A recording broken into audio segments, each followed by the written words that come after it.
Hello gardening friends, this is Shelly with the Edgy Gardener, and today is a beautiful day here in central Illinois, Midwest, zone 5B, and I looked at the weather and we are supposed to be 80s for the rest of the week.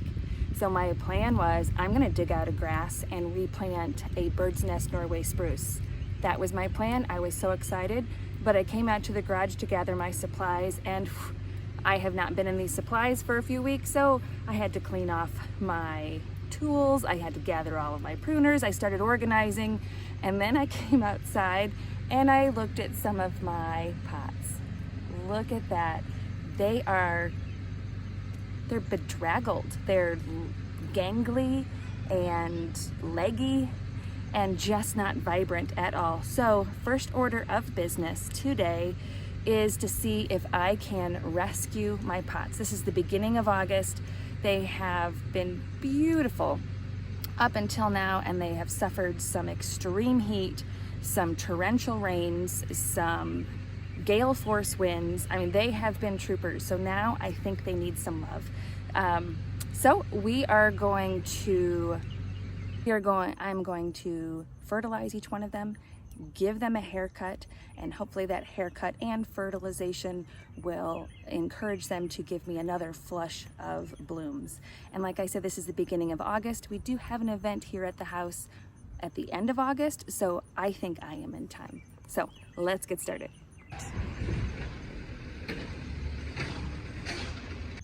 This will also kind of be a container review. In my tour, I did go over these 3 hay racks that I have on our new fence, and I had said that I was disappointed that they weren't yet cascading. Well, now they are cascading, but they are more leaf than they are flower. And I know this is inconsistent watering. I have had some blowouts in my tubing, I should say. The garden bed back here, these lines keep separating, and so then the water is not getting to these flowers. So I need to figure that out. But today we are watering by hand, and then we're going to trim. So over here,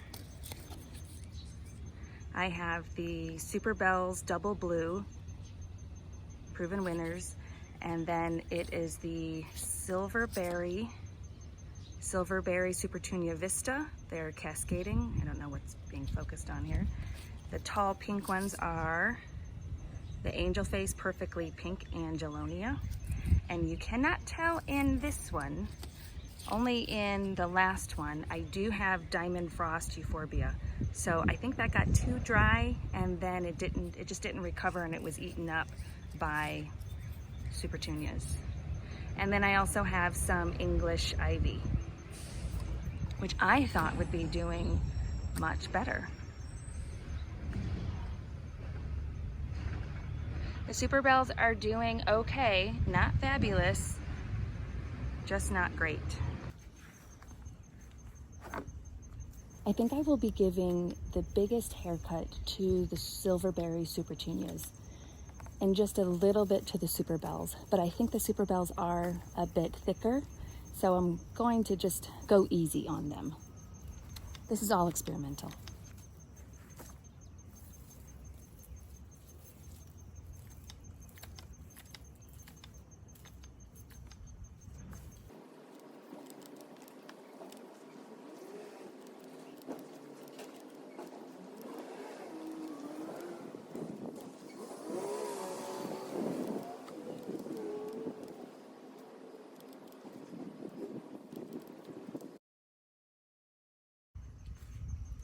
This is my first season growing Angelonia, so I don't know if trimming that will make it any better.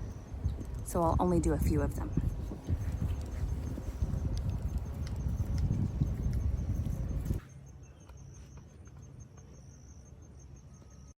If you think this is hard to watch, it's even harder to do.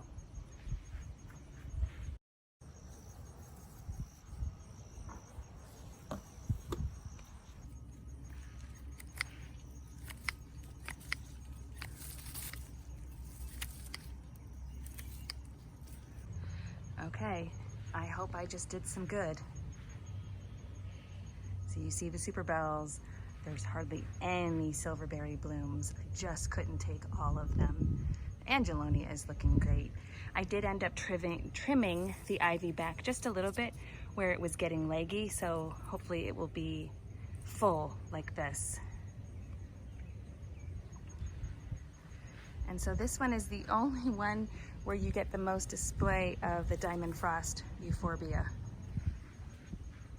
So let's back up here a little bit so you can see all three of them together. Okay, let's move on to the next suffering container. And you see my watering cans over here, the bucket that I was using to catch the cuttings, and then my Proven Winners fertilizer, plant food. So in this pot, you can see my beautiful purple fountain grass. That is one of my favorite things to plant in these pots. And beyond that, I have the Super Petunia Vista Paradise. And it looks like I have two of those. And then I also have in there Super Petunia Mini Vista Star Petunia. It's my first year playing with those. And then I have one of my favorites, sweet potato vine Marguerite. And there's also Proven Winners Margarita sweet potato vine. Now, about 2 weeks ago, all of the flowers were lush and surrounding the base of this grass, but they since have pulled away and are just, I think, weighted down by their legginess. And I have something eating my sweet potato vine. So let's see if we can salvage this guy.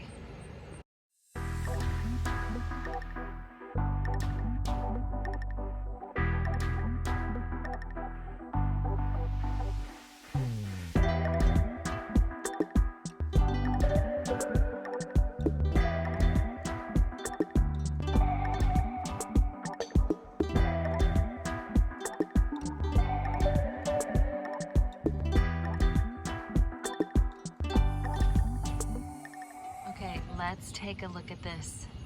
You guys, nobody is more curious than me if this will work out. And I can't say it looks any better than the bedraggled mess it was before.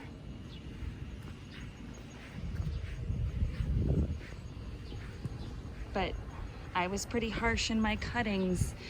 And see, look at all of this stuff in here, how dry that is. I'll come back here for a second so we can clean the things out. Ooh, look at all my messy garden stuff. I do make a mess everywhere I go. But I cannot trim it back anymore. I just don't have the heart. Okay, now next, I think I'm gonna tackle this beast right here. You see how little room we have to get into the gate? This grass looks like it's impeding the walkway, but it really isn't. It's mostly this guy and the lower branches here, which can be full of bees and wasps. So I think I'm just going to trim it back a little bit. I was debating on making this more into a little tree instead of a shrub. Not necessarily a standard, but just limbing everything up. But it is hiding the yews back there. So beyond the fence, this yew, which we had to severely cut back to put the fence. So can you see that through the gates? That is all yucky stuff. So this hydrangea helps hide that. So I've decided not to do a small tree, but instead just size control it a little bit more. This is the hydrangea that I don't know the name, Fire and Ice maybe, but let's trim those lower limbs.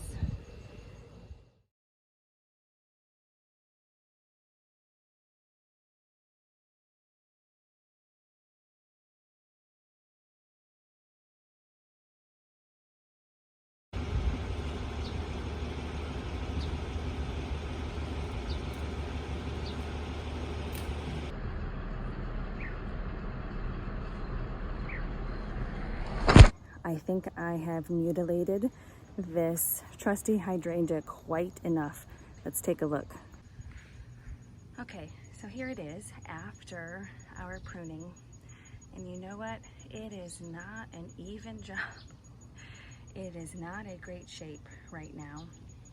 But you know what? It does clear the pathway to walk around here, and we're not brushing up against a lot of the flowers and then releasing all of the bees, wasps, lightning bugs, and sweat bees that like to hang out in that shrub.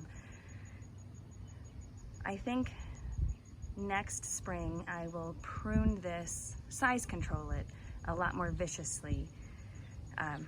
I'm not excited about this shape right here, but it serves a purpose, and it can't all just be beauty. It has to be function as well. And probably some of you think it's more painful to watch those big blooms fall off a hydrangea than the petunias, and it is hard. It is hard, but this is what needs to be done. And probably some of you are wondering, or would have loved to have those blooms for centerpieces, for flower arrangements. And I thought about that. I even placed some aside so I could do that. But then with my face all up in the shrub, I realized I don't like the smell. I do not like the smell of this particular hydrangea at all. So I pitched them all, and that might be painful, and I'm sorry, but you know, to each his own. But I did take some of the Marguerite sweet potato vine, and I do have that in water. My next plan of action is this pot right here. This is a black cauldron style pot, and it has, again, the purple fountain grass, the Marguerite sweet potato vine, and then the Supertunia Vista fuchsia. And I have two of those flanking the sides of the garage. So this one needs some work. Well, this one was a lot more far gone than I thought. When I started trimming back those petunias, I mean, these are they're a mess. And I don't have the patience to clean up all of this dried debris. But I cut it back, and hopefully this will get new energy and flush out. And then of course I trimmed the margarita. I trimmed it once, and then I came in and trimmed it again, not wanting it to completely overtake the petunias. I need them to have some time. Oh, and it looks like I have a broken branch right there. You know, but there are baby leaves. I don't know, this might be, I may need some new plants for this one. These have already been watered. I did that this morning before I started trimming them. And I am using the premium water-soluble plant food from Proven Winners. They're these blue crystals. It comes with a little measuring scoop. You can see that. And I use 2 scoops in my 2-gallon watering jug. And I have 2 of those jugs, and I just refill them and make my way around the property. This is one pot that does not need pruning, but I think I might give it a little bit of haircut right here. This is between my 2 garage doors here, and you can see that garage door is open with all my stuff in there. And starts off, I wanted to do this pot mainly for the mandevilla, and this is a pretty pink mandevilla. Lesson learned, do not use a trellis for it to grow up, but I need a structure that it can grow into, like more of an obelisk, and one short enough where it won't run into that lamp up there.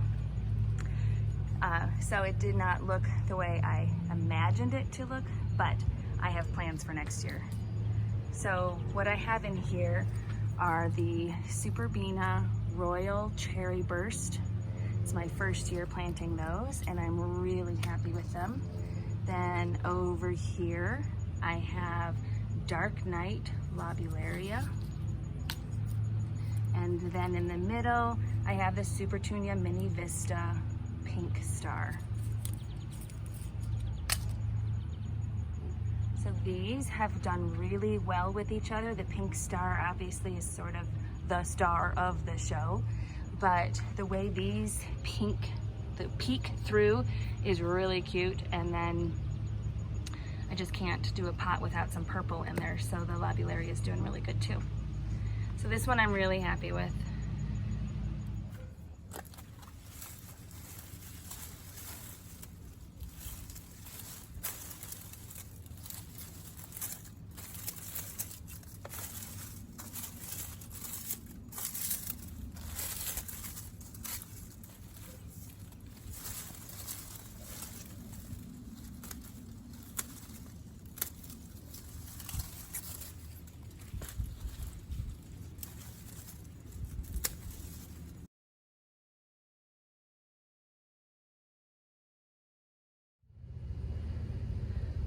So I have learned my lesson after doing the other, oh, that was a dirty finger, after doing the other pots and how sad they look.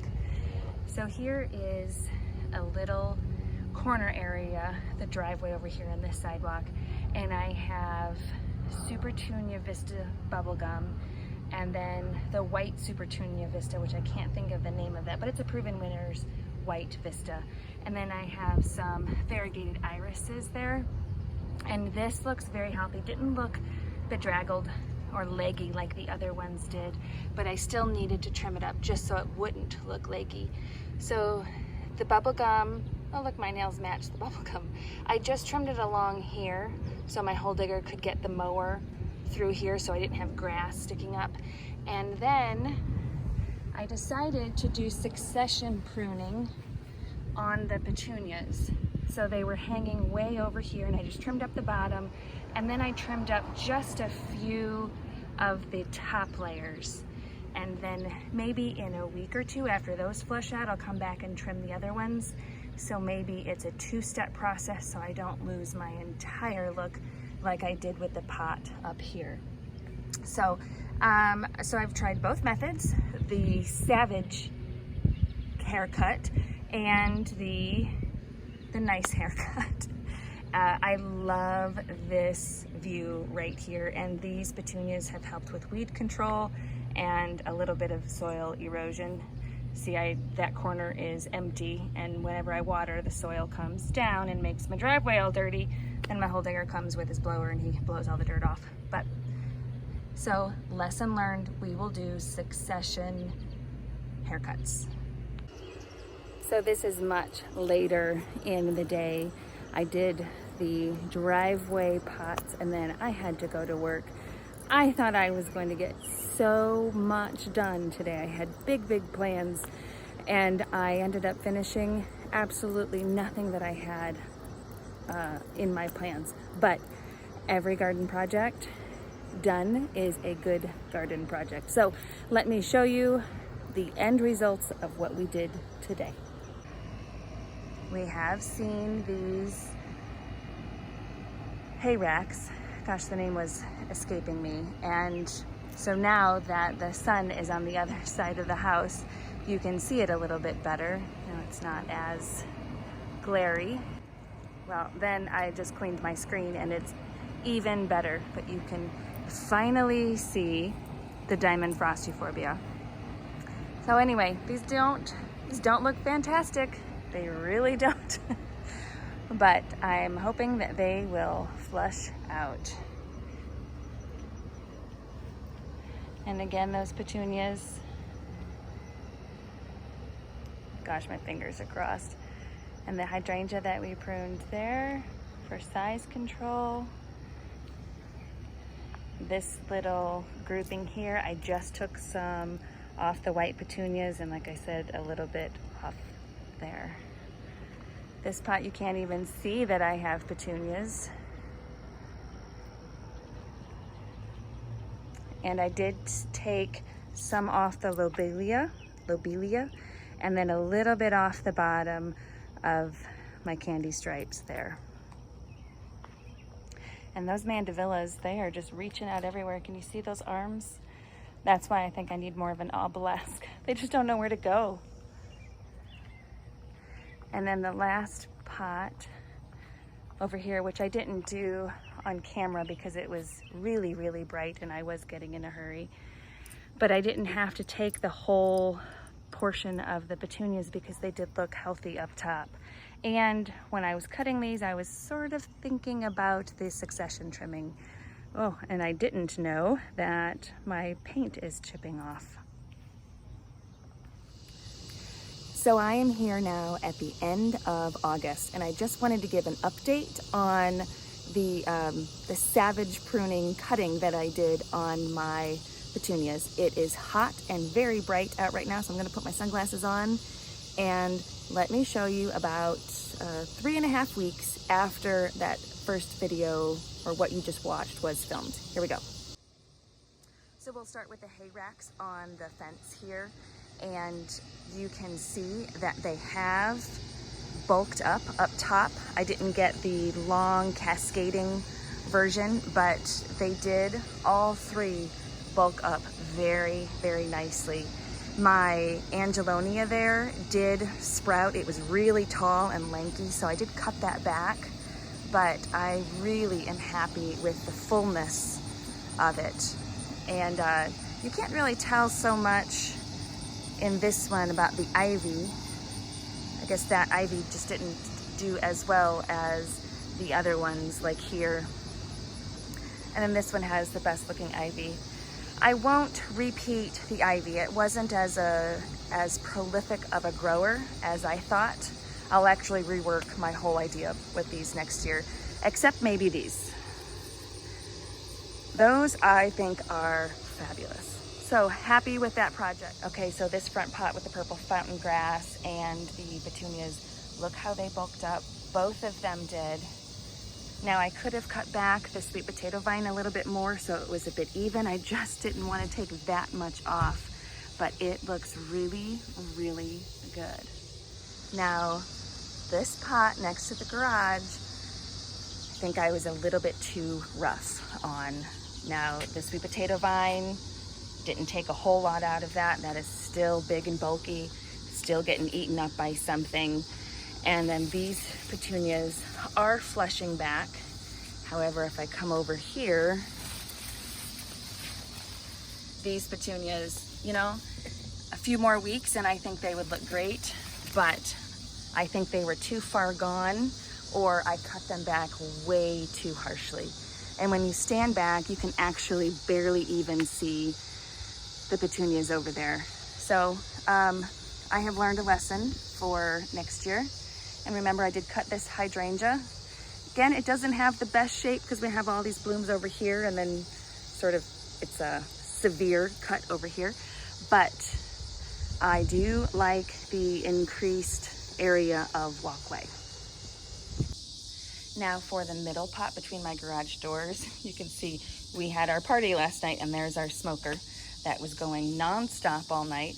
But this one did really good. I did, I think this is Black Knight Purple Prince Lobelia. I think I named it before, but I did trim that back and it did bulk out. These did well. My verbena came back. And of course, I've already talked about my plans for that mandibilla next year. Okay, this is completely truth here, real life. This pot does not look good. By the time I got over here, that's when I started realizing maybe I should not cut them back so severely, but maybe in stages. And so that's what I did here, and that probably would have worked out if I would have been giving it consistent watering. But this location is at the end of 2 different hoses. So some days I just don't get out here. And maybe next year I will have the 2 on the ends, this one and the first one I showed you on drip. But I have failed this one. One final pot here, my cauldron with my white and my white Supertunia Vista, and then the bubblegum Supertunia Vista. This is doing wonderful. And I didn't trim any here. I mean, you guys just watched the video. This is weeks later for me, so I'm thinking I have to recap, but we just watched the video. My irises have gotten a little bit too dry, and so those tips are unsightly, and I did trim a lot of them. But this scene I'm very happy with. It's just lush and abundant, and maybe I change my colors next year or something, but been very happy with this. That wraps up this video. Thank you so much for watching to the end. Thank you for sticking with me as I started this process that I didn't know if it was going to be a success or not. To wrap up, the things that I have learned is even when I plant my annuals with some biotone, with some slow release fertilizer, I should still be feeding them every week, not every 2 or every 3 weeks. Last year, everything was just so much healthier and robust, and I do think it has to do with my feeding schedule. And an early August haircut to petunias is a good idea. You do get a successful flush afterwards, but to not do it savagely, not do it back to the core or too close to the plant, and maybe even doing it in stages, cutting a layer or a portion of it 1 week and then the next week, so it's a little bit of succession.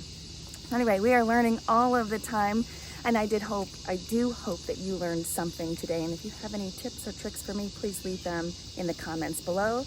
I appreciate your like, I appreciate your subscription, and I hope you have a great day in your garden. Bye, friends.